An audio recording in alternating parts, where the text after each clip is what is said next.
Hi students, ಎಲ್ಲರಿಗೂ ನಮ್ಮ YouTube ಚಾನಲ್ಗೆ ಸ್ವಾಗತ. ಇಂದಿನ ಈ ವಿಡಿಯೋದಲ್ಲಿ ನಾವು ವೆರಿ ಇಂಪಾರ್ಟೆಂಟ್ ಆಗಿರುವ ವಾಸ್ತವ ಸಂಖ್ಯೆಗಳು ಪಾಠದಿಂದ ಫಿಕ್ಸ್ ಆಗಿ 3 ಅಂಕಕ್ಕೆ ಬರುವಂಥ ಕ್ವಶನನ್ನು ನಿಮ್ಮ ಮುಂದೆ ತೆಗೆದುಕೊಂಡು ಬಂದಿದ್ದೇನೆ.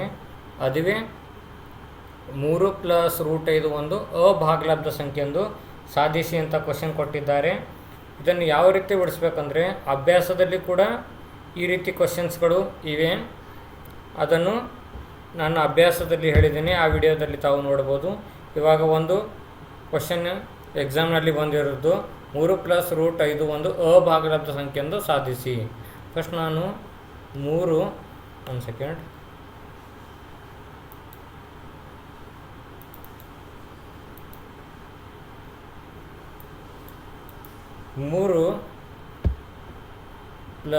√5 ಒಂದು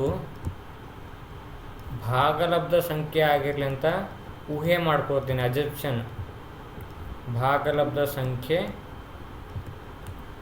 ಆಗಿರಲಿ ಅಂತ ಬರೆದುಕೊಳ್ಳೋಣ.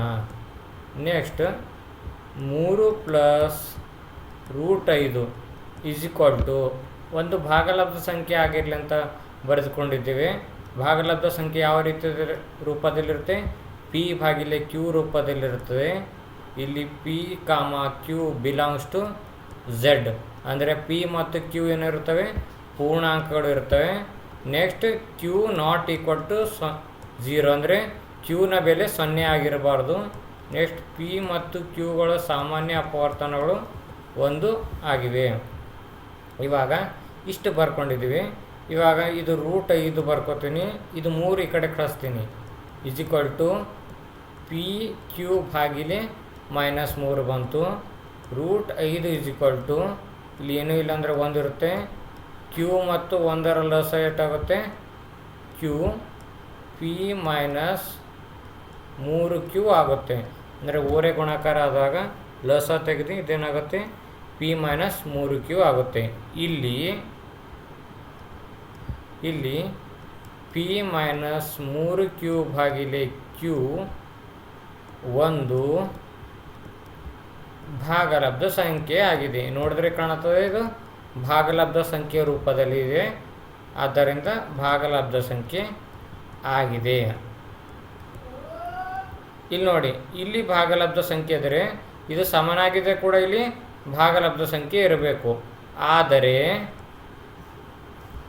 √5 ಒಂದು ಅಭಾಗಲಬ್ಧ ಸಂಖ್ಯೆ ಆಗಿದೆ. ಆದರೆ ಇಲ್ಲಿ ಬಲಭಾಗ ಅಂದರೆ ಎಡಭಾಗ LHS ಸೈಡ್ ಏನಾಗಿದೆ? √5 ಇದೆ. ಅದು ಏನಾಗಿದೆ? ಅಭಾಗಲಬ್ಧ ಸಂಖ್ಯೆ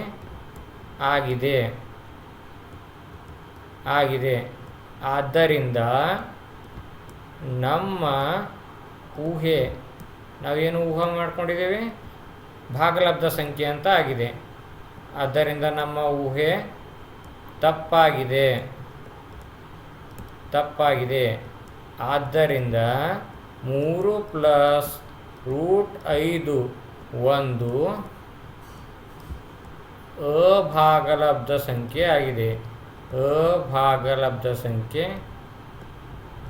ಆಗಿದೆ.